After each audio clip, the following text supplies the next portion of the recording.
For years, I was the family's designated fixer and scapegoat, silently absorbing every demand and blame. But the day I finally got my dream promotion, I discovered their secret plan to manipulate me, and I decided to set their whole world on fire.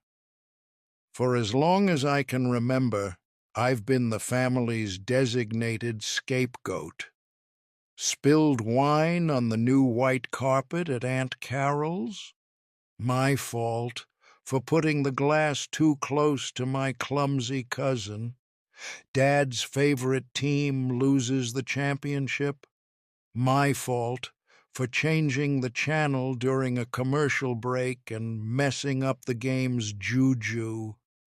It was a running joke, except I was the only one who wasn't laughing.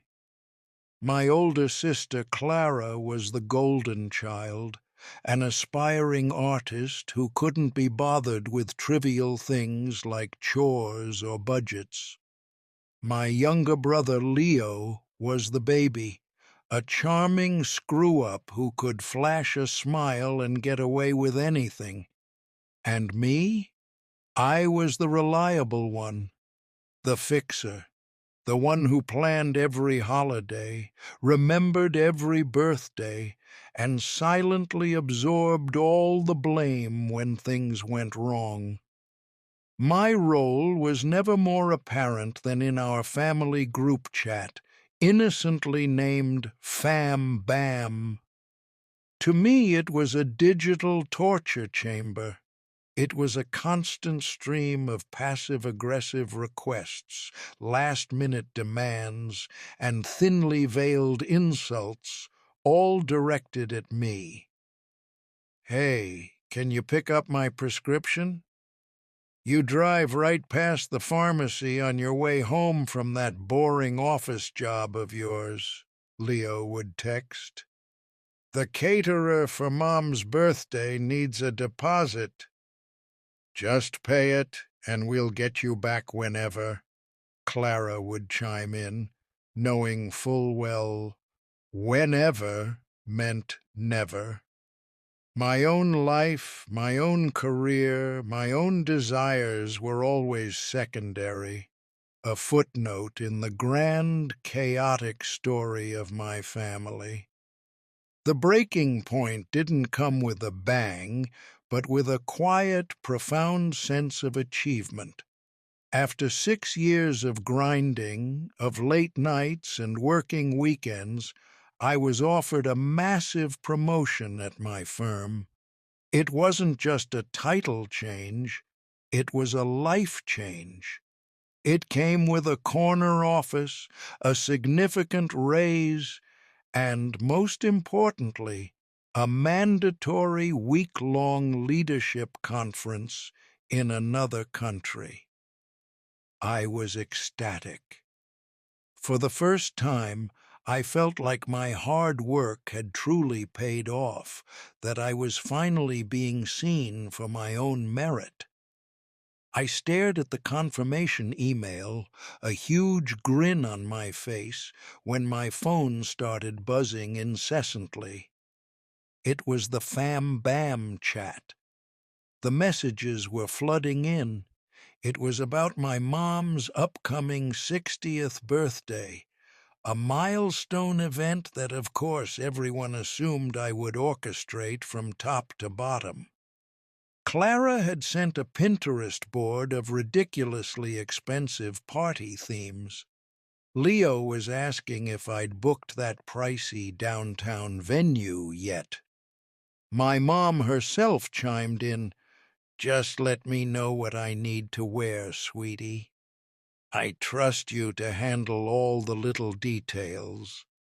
The little details being the guest list for 100 people, the 5-course catering menu, the live band, and the custom cake she'd been dreaming of.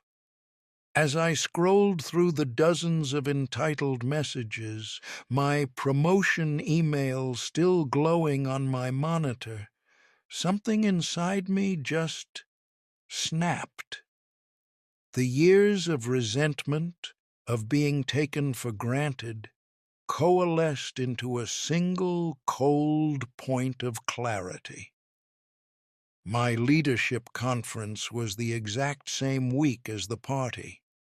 They had left me with an impossible choice, assuming, as always, that I would sacrifice myself. But this time was different. I took a deep breath, my thumb hovering over the send button on a message that would either set me free or burn everything to the ground. It read, "Regarding Mom's party, I will not be planning it this year. I'm out." The silence that followed my message was deafening. For a full 3 minutes, the chat was a ghost town. I could almost picture them, scattered in their respective homes, phones in hand, rereading my 2 short sentences in disbelief. The 3 dots next to Clara's name appeared, then vanished, then appeared again. Finally, the first shot was fired. "What do you mean, you're out? Is this some kind of joke?" Leo was next. "Dude, not funny. The venue needs the deposit by Friday. I told you that I felt a tremor of the old panic, the ingrained instinct to smooth things over, to apologize for having a life outside of their needs. But I held firm. I typed slowly, deliberately. It's not a joke. I have a mandatory work conference that week. It's international and it's non-negotiable. I'm telling you now so you have time to make other arrangements." The word mandatory seemed to break the dam. My phone began to vibrate so violently it nearly skidded off my desk. Clara went on a tirade, a machine gun burst of texts about selfishness, about family priorities, about how I was single with no kids, so my job couldn't possibly be that important. Leo chimed in, whining about how he didn't have the time or the money to deal with this. But it was my mother's text that truly twisted the knife. It was a single, devastating sentence. "I see. I guess I know where I stand." The guilt was a physical thing, a cold weight settling in my chest. They were doing exactly what they always did, framing my boundaries as a personal attack on them. They suggested I should lie to my boss, call in sick for the week, or just refuse to go. "They can't fire you for choosing your family," Clara insisted, completely oblivious to how the professional world actually worked. My brand new, hard-won career was just an inconvenient hobby to them. I couldn't take it anymore. I muted the fam-bam chat for 8 hours and forced myself to focus on work, trying to recapture the joy I'd felt just an hour earlier. The silence was a relief. As the day wound down, a sliver of foolish hope crept in. Maybe they were actually trying to figure it out on their own. Maybe this was a turning point. Then my phone buzzed with a different notification. I had been added to a new group chat. The name of the chat was Mom's Real B-Day Plan. The members were Mom, Dad, Clara, and Leo. And me. My heart stopped. It was a mistake. They had created a separate chat to talk about me, and someone, probably my tech-challenged mom, had added me by accident. Before I could decide what to do, the messages began to roll in. They hadn't seen my name yet. Clara wrote, "Okay, she's clearly having one of her little meltdowns. We need a new angle." Leo replied, "Don't worry. I'll text her separately and tell her how stressed Mom is. The crying angle always gets her." Then my dad, the quiet observer, sent a message that sucked the air from my lungs. "Let's just wait her out. She'll feel guilty and cave. If she doesn't, I'll call and offer to help with the costs. She's so desperate for my approval, she'll jump at the chance to get back in my good graces." I stared at my phone, the screen burning the words into my memory. It wasn't shock I felt, not really. It was the sickening, cold confirmation of something I had always known in my gut, but never dared to admit. They didn't just take me for granted, they actively conspired against me, cataloging my emotional weaknesses like weapons to be deployed. The crying angle, desperate for my approval. Each phrase was a gut punch. My father's words hurt the most. All my life, I'd been a straight-A student, got a good degree, built a respectable career, all of it a subconscious effort to finally make him proud, to be seen as more than just the family's reliable mule. And he saw it not as love or dedication, but as a pathetic weakness to be exploited. A strange calm washed over me, the kind that comes after the worst part of a storm has passed and you can finally see the wreckage clearly. The years of resentment didn't just boil over, they vaporized, leaving behind something hard and sharp as glass. My fingers moved with a life of their own. First, I took screenshots. Every single message in the Mom's Real B-Day Plan chat. I saved them to a secure cloud folder. Evidence. Then I began to type. My message appeared in their secret chat like a ghost at the feast. "No need for a new angle, Clara. The crying angle won't work this time, Leo. And Dad, you can keep your money. I'm no longer desperate for your approval. P.S. You might want to learn how group chats work, Mom." I didn't wait for a reply. I hit send, immediately left the group, and then I started a purge. I went to Clara's contact and hit block. A small, thrilling sense of power shot through me. I did the same for Leo. Then my thumb hovered over my dad's name. A lifetime of seeking his validation warred with the brutal reality of his message. With a deep breath, I blocked him. Finally, my mom. This was the hardest. A wave of guilt, ancient and powerful, washed over me. But her complicity, her passive acceptance of my role, was part of the poison. I blocked her, too. Then I went into the original Fam Bam chat and left that group as well. I wasn't just dropping the rope, I was setting the whole damn bridge on fire. For the first time in my adult life, my phone was completely silent. No demands, no guilt trips, no passive-aggressive digs. The quiet was vast and terrifying, but it was also clean. It was mine.